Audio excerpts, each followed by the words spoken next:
வணக்கம், நிலா கிச்சன். இன்றைக்கி நாம் ஒரு இன்ட்ரெஸ்டிங்கான ரெசிபி தான் பார்க்க போகிறோம்.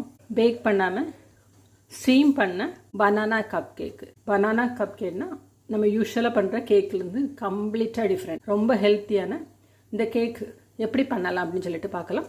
அதுக்கு முன்னாடி எல்லாருமே நம்ம சேனலை சப்ஸ்கிரைப் பண்ணிவிடுங்க, லைக் பண்ணுங்கள், ஷேர் பண்ணுங்கள், கமெண்ட் பண்ணுங்கள். வாங்க வீடியோக்குள்ளே போகலாம். கோதுமை மாவு, மைதா, முட்டை, எண்ணெய் எதுவுமே இல்லாமல் ஒரு ஹெல்த்தியான பனானா கப் கேக்கு ஸ்டார்ட் பண்ணுவோமா? நேந்திரம் பழம் வேக வச்சு எடுத்தாச்சு. நல்ல பழுத்த பழமாக எடுத்துடுங்க.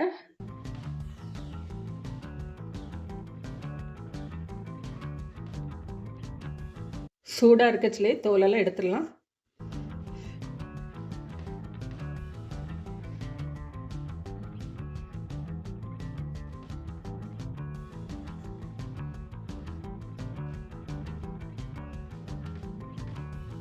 இதை நல்லா மசிச்சு எடுத்துக்கலாம்.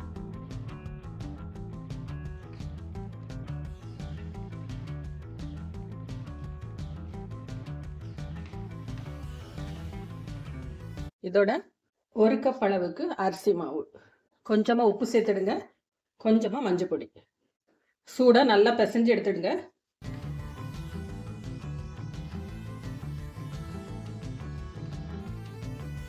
இது போல் நல்லா சாஃப்டாக பிசைஞ்சு வச்சுடுங்க. 2 பழத்துக்கு 1 கப் அரிசி மாவு கரெக்டாக இருக்கும். பொடி பண்ணி வறுத்த அரிசி மாவு. இடியாப்பத்துக்கெல்லாம் நம்ம யூஸ் பண்ணுறோம்ல, சேம் அதே மாவு தான். இப்போ இது இருக்கட்டும். 1/2 கப் அளவுக்கு வெல்லம் எடுத்துருக்குறேன். கொஞ்சமாக தண்ணி விட்டு பாகாட்டு கரைச்சி எடுத்துக்கலாம். பாகு பதம்லாம் தேவையில்லை, வெல்லம் கரைஞ்சி அழுக்கெல்லாம் எடுக்கிறேன், அவ்வளோதான். இது பாகாகட்டும். இருக்கும் நம்மளோட மாவு நல்லா சாஃப்டாக நம்ம பிசைஞ்சு எடுத்தாச்சு. பாருங்கள், ஒட்டாமல் நல்லா வரும். இது சின்ன சின்ன பாலாக எடுத்துடலாம். 1 கப்பு.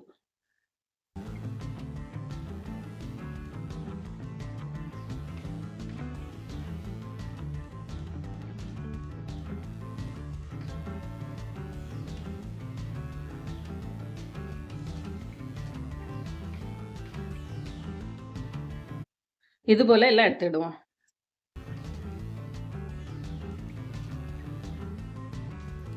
இது போல் எல்லாமே செஞ்சு வச்சுடலாம். இப்போ பாகு ரெடி ஆயிடுச்சு.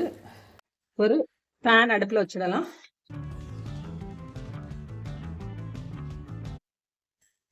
ஒரு டீஸ்பூன் நெய் விட்டுடுங்க. முந்திரி பருப்பு, திராட்சை, ஏலக்காய்,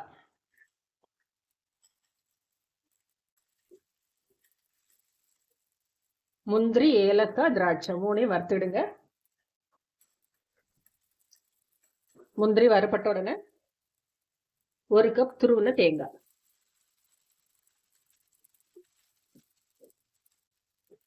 வெள்ளைப்பாகு,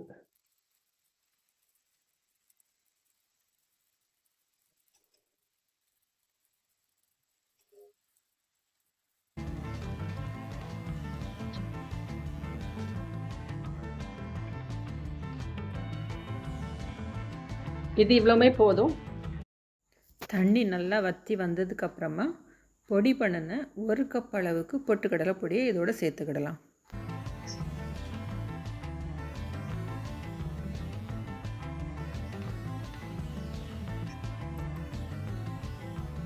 இப்போ ஸ்டவ் ஆஃப் பண்ணிடலாம். ஒரு இட்லி பாத்திரம் வச்சு தண்ணி சூடு பண்ண வச்சுக்கலாம். ஒரு பவுல் நம்ம செஞ்சு எடுத்தாச்சு. இதில் இதை ஃபில் பண்ணிடுவோம்.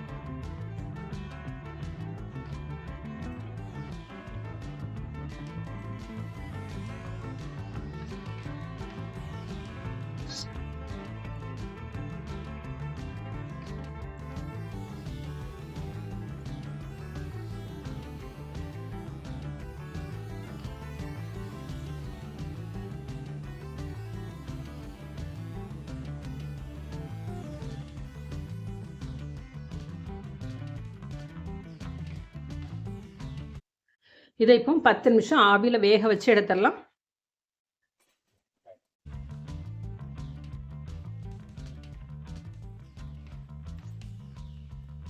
ஈவினிங் ஸ்கூல் விட்டு வந்தோடனே குழந்தைங்களுக்கு கொடுக்கறதுக்கு ஒரு ஹெல்த்தியான ஸ்டீம் கேக் ரெடி ஆயிடுச்சு. இந்த பனானா கப் கேக் இதே போல் நீங்களும் செஞ்சு பாருங்கள். செஞ்சு பார்த்துட்டு எப்படி இருக்குது அப்படின்னு சொல்லிட்டு ஃபீட்பேக் கொடுங்க. தேங்க்யூ.